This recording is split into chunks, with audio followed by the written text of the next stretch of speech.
These are 10 fascinating facts about Surah Saba. Surah Saba opens a window into the unseen balance between gratitude and denial, weaving the stories of nations who rose and fell by how they responded to Allah's blessings. Classical scholars like Ibn Kathir and At-Tabari describe it as a powerful reminder that all dominion, all praise, and all judgment return only to Allah, no matter how strong a people may seem. Its verses move between the quiet rooms of the grateful servant and the ruins of arrogant kingdoms, making the heart travel across centuries in a few lines. At its core, Surah Saba teaches that true richness is not in wealth, but in shukr, humble thankfulness that anchors the soul before the day where every hidden thought is revealed. Fact 1. A surah that begins with praise and ends with certainty.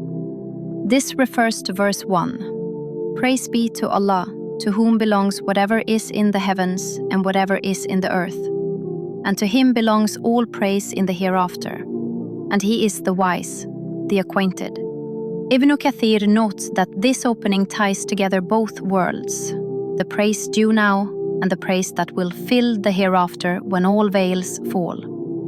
Al-Qurtubi explains that this praise is not just words. It is recognition that every movement in the universe is under a wisdom we often fail to see.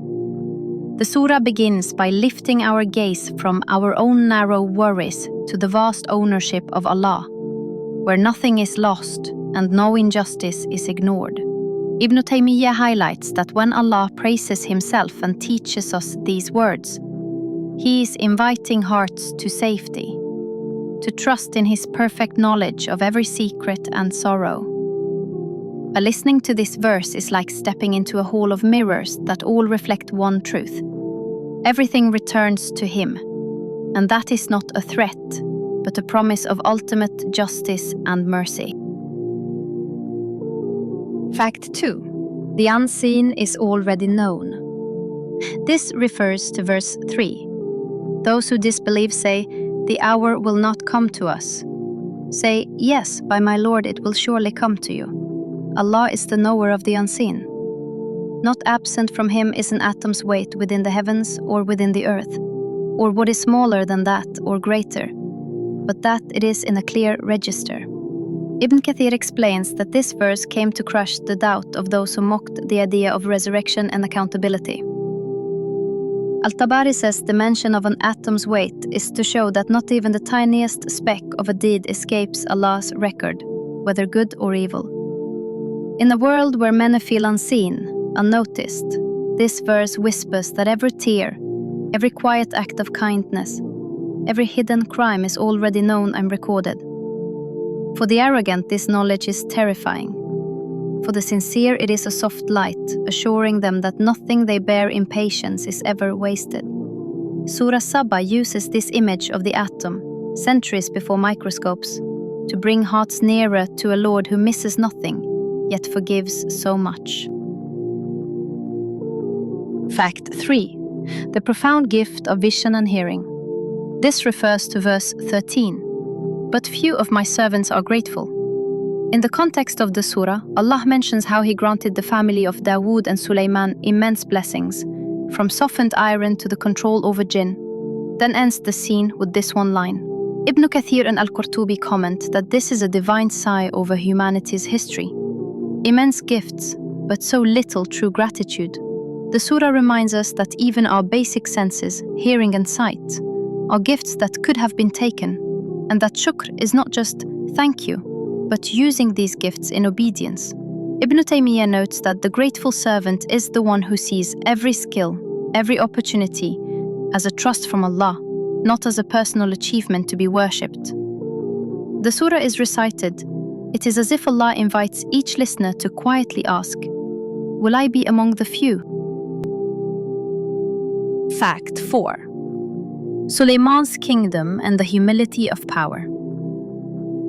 Surah Saba paints Sulaiman not as a distant legend, but as a king whose heart bowed deeply even as the winds and jinn obeyed him. Ibn Kathir explains that his power did not begin with arrogance, but with a dua that Allah grant him a kingdom, yet keep him firm in worship and justice. The surah shows birds, winds, and unseen beings marshaled under one man, yet he is described as a grateful slave, not a tyrant intoxicated by control. At-Tabari and Al-Qurtubi highlight that the purpose of mentioning his kingdom is to contrast it with those who later received far less, yet boasted far more. When we listen to these verses, they quietly ask everyone with any influence, parent, teacher, leader, what kind of king will you be in the small realm entrusted to you? Fact 5. The people of Saba and the collapse of comfort. Surah Saba tells of a people living between two lush gardens, their land rich, their travel easy, their lives wrapped in comfort. Ibn Kathir narrates how, according to reports, their valley was blessed with gentle climate and abundant crops, a symbol of worldly ease. Then came their ingratitude. They turned away from Allah, clung to idols, and rejected the guidance that would have preserved their blessings.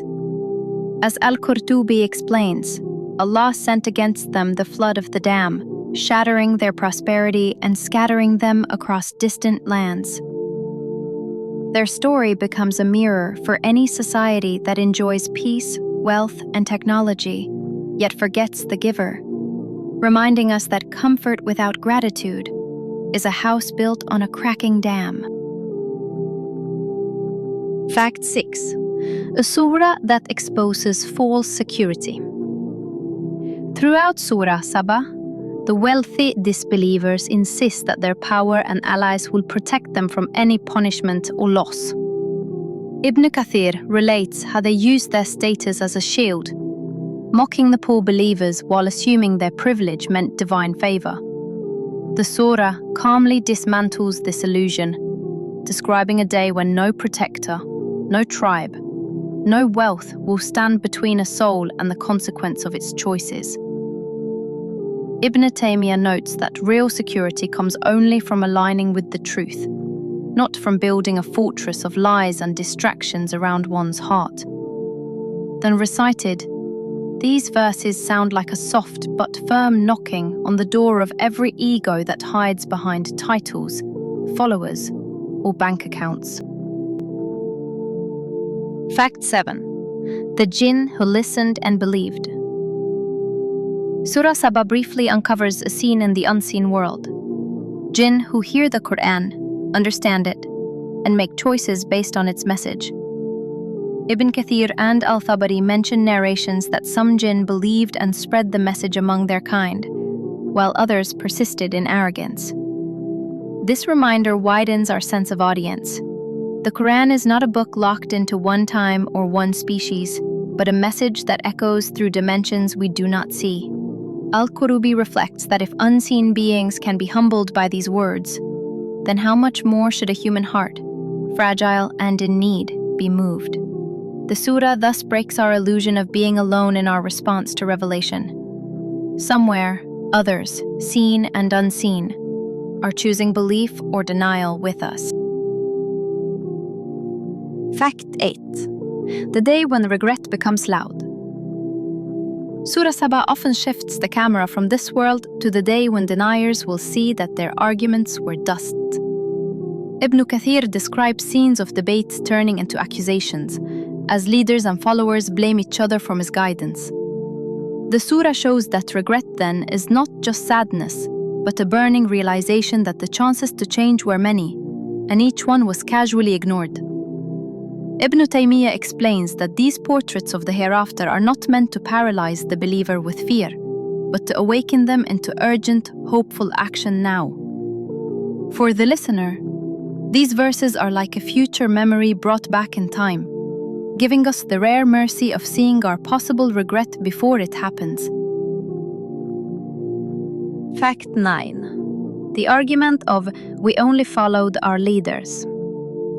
Surah Saba gives voice to a common excuse.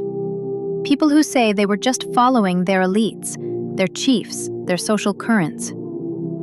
Al-Tabari explains that this reflects a deep psychological truth, that many hearts know the message is right, but the weight of society pushes them away. The surah tears this excuse apart by showing that on the Day of Judgment, every soul stands alone. No influencer, no celebrity, no politician able to absorb its blame. Ibn Kathir comments that this is a warning against blind imitation and a call to cultivate personal conviction rooted in revelation, not in trends.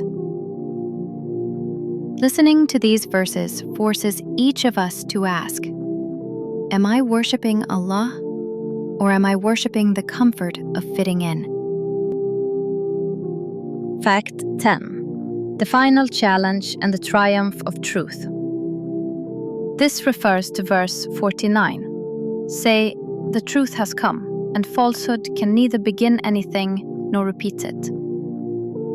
Ibn Kathir explains that the truth here includes the Quran, the message of Tawheed, and the proof that all rivals to Allah are empty.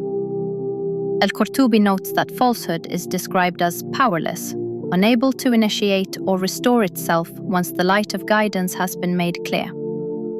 The surah closes with a sense of finality. The truth does not need noise or spectacle. It stands firm, even if the whole world pretends not to see it.